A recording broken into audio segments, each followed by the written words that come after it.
आइए जानते हैं देश दुनिया की बड़ी खबरें। बंगाल चुनाव 2021, ममता के खास नेता बोले पीएम मोदी के दीदी ओ दीदी वाले कमेंट में महिलाएं नाराज, टीएमसी को दे रही हैं वोट। बंगाल में बीजेपी के 130 कार्यकर्ताओं के बलिदान की होगी जीत, 200 सीटें लाकर बनाएंगे सरकार, अमित शाह। राहुल गांधी के बाद ममता बनर्जी का बड़ा फैसला, अब केवल 30 मिनट ही करेंगी चुनावी रैली।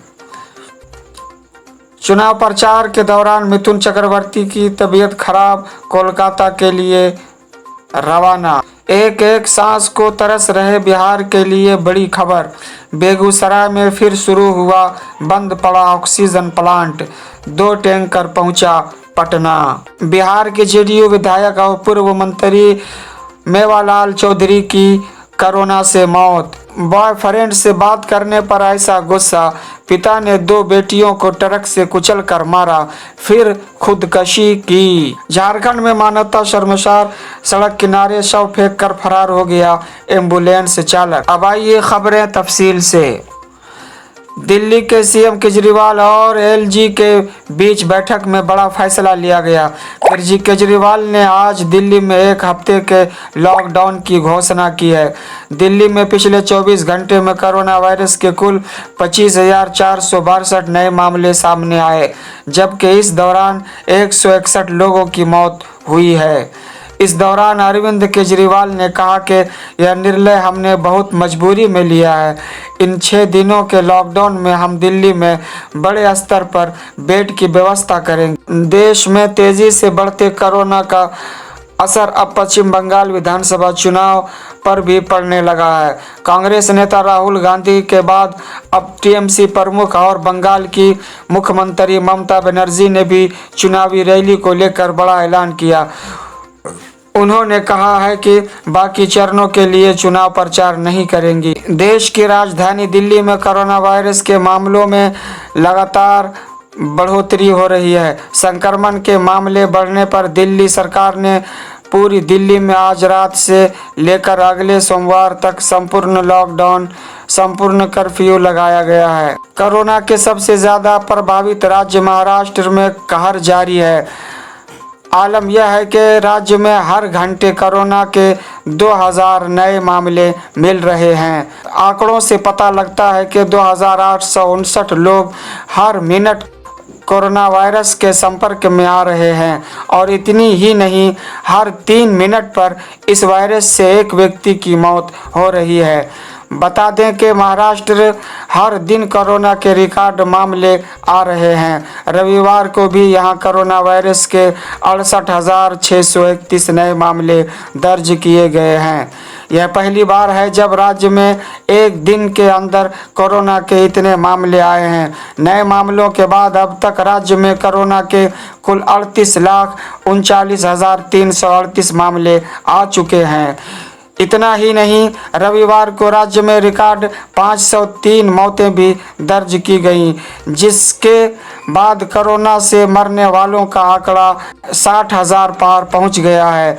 नए मामलों में से 8,468 केस मुंबई के हैं। अकेले मुंबई में ही अब तक कोरोना से 12,354 लोगों की जान जा चुकी है, जिसमें से 35 मौतें रविवार को दर्ज की गईं। बता दें कि महाराष्ट्र में फिलहाल मिनी लॉकडाउन लागू है, जिसमें तमाम पाबंदियां लगाई गई हैं। हालांकि इसका असर अभी तक नहीं दिख रहा है। राज्य में वीकेंड लॉकडाउन धारा 144 भी लागू है। महाराष्ट्र में कोरोना के बढ़ते मामलों की वजह से स्वास्थ्य सेवाएं चरमरा गई हैं। राज्य में ऑक्सीजन की भारी कमी है। इस बीच भारतीय रेलवे ने घोषणा की है कि वह ऑक्सीजन एक्सप्रेस ट्रेनों के जरिए राज्य में लिक्विड मेडिकल ऑक्सीजन और ऑक्सीजन सिलेंडर की सप्लाई करेगा। हालांकि राज्य के स्वास्थ्य मंत्री राजेश टोपे ने रविवार को दावा किया है कि महाराष्ट्र में किसी भी कोरोना मरीज की मौत ऑक्सीजन की कमी के चलते नहीं हुई है। उन्होंने यह भी कहा है कि कोरोना के मरीजों की मौत इसलिए हो रही है क्योंकि वे अस्पताल देरी से पहुंच रहे हैं। बता दें कि भारत में सोमवार को कोरोना वायरस के 3.25 लाख नए मामले दर्ज किए गए हैं। इस दौरान 1625 मौतें भी हुई है। देश में कोरोना और उससे होने वाली मौतों के ये अब तक के सर्वाधिक मामले हैं। देश भर में दोबारा पैर पसार रहे कोरोना संक्रमण ने इस बार और भयावह रूप ले लिया है। आम जनता हो या जानी मानी हस्तियां, यह महामारी हर किसी को अपनी जद में ले रही है। इसी बीच लाखों पाठकों के दिलों में जगह बनाने वाले प्रसिद्ध साहित्यकार सुरेंद्र मोहन पाठक और उनके बेटे सुनील पाठक भी कोरोना संक्रमित पाए गए हैं। कोरोना के तेजी से बढ़ते मामलों को लेकर दिल्ली में मुख्यमंत्री अरविंद केजरीवाल ने एक हफ्ते का लॉकडाउन लागू कर दिया है। लॉकडाउन की घोषणा होते ही राजधानी में प्रवासी मजदूरों में अफरा तफरी जैसा माहौल देखने को मिला। प्रवासी मजदूर इस घोषणा के बाद अपने अपने स्थानों पर वापस आने के लिए निकल पड़े। प्रवासी मजदूरों की भीड़ यूपी की तरफ लौटने लगी। प्रवासी मजदूरों की भारी भीड़ कौशाम्बी बस डिपो पर उमड़ पड़ी। दोपहर से यह भीड़ 4 गुना हो गई। लोग दोगुना किराया देकर जाने को तैयार हैं। दिल्ली में आनंद विहार टर्मिनल पर प्रवासी मजदूरों की काफ़ी भीड़ हो गई है। लोगों में एक बार फिर पहले की तरह डर का माहौल पैदा हो गया। आशंकाएं साफ दिखी। इस बीच अरविंद केजरीवाल ने मजदूरों से दिल्ली में ही रहने की अपील की। एक बड़ी खबर इलाहाबाद से आ रही है। इलाहाबाद हाई कोर्ट ने यूपी के 5 जिलों में लॉकडाउन का दिया निर्देश। योगी सरकार का इनकार। बता दें, उत्तर प्रदेश में कोरोना के बढ़ते मामलों को देखते हुए इलाहाबाद हाई कोर्ट ने सूबे के 5 सबसे प्रभावित जिलों में लॉकडाउन के आदेश दिए हैं। अदालत ने लखनऊ, कानपुर, वाराणसी, गोरखपुर और प्रयागराज में 26 अप्रैल तक लॉकडाउन लगाने का आदेश दिया है। वहीं इस आदेश के आने के बाद योगी सरकार ने स्पष्ट किया है कि वह लॉकडाउन नहीं लगाए। अदालत का आदेश आने के बाद यूपी सरकार के प्रवक्ता ने बयान जारी करते हुए कहा कि प्रदेश में कोरोना के मामले बढ़ रहे हैं और सख्ती कोरोना के नियंत्रण के लिए आवश्यक है। सरकार ने कोरोना की रोकथाम के लिए कई कदम उठाए हैं। आगे भी सख्त कदम उठाए जा रहे हैं।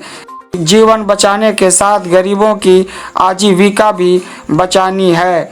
अतः शहरों में संपूर्ण लॉकडाउन अभी नहीं लगेगा। अदालत ने अपने इस सख्त आदेश में कहा है कि सुबह 11 बजे के बाद दूध सब्जी भी नहीं बेची जा सकेगी। अदालत ने कहा है कि हर हाल में सरकार को कल से इन 5 जिलों में लॉकडाउन लगाना ही होगा। यह पहली बार है जब किसी अदालत ने सरकार को लॉकडाउन का आदेश दिया है। आइए बढ़ते हैं दूसरी बड़ी खबर की तरफ। लखनऊ शमशान पर कम नहीं हो रही शवों की संख्या। कब्र खोदने वाले पड़ गए कम, तेगुना हुआ खुदाई का रेट। शमशान घाटों पर शवों की संख्या कम नहीं हो रही है। रविवार को यह आंकड़ा बढ़कर 210 पहुंच गया। माना जा रहा है कि आधे से अधिक शव कोरोना संक्रमित लोगों के हैं। शवों के बढ़ते आंकड़े उन लोगों को भी थकाने और डराने लगे हैं जो अंतिम संस्कार के काम में लगे हैं। वहीं कब्र खोदने वाले भी कम पड़ गए हैं। खुदाई का रेट भी तेगुना हो गया है। साथियों, हमारे इस चैनल को सब्सक्राइब करें और बेल बटन को दबाएं ताकि नई और बड़ी खबरें और नए अपडेट आप तक पहुंचता रहे।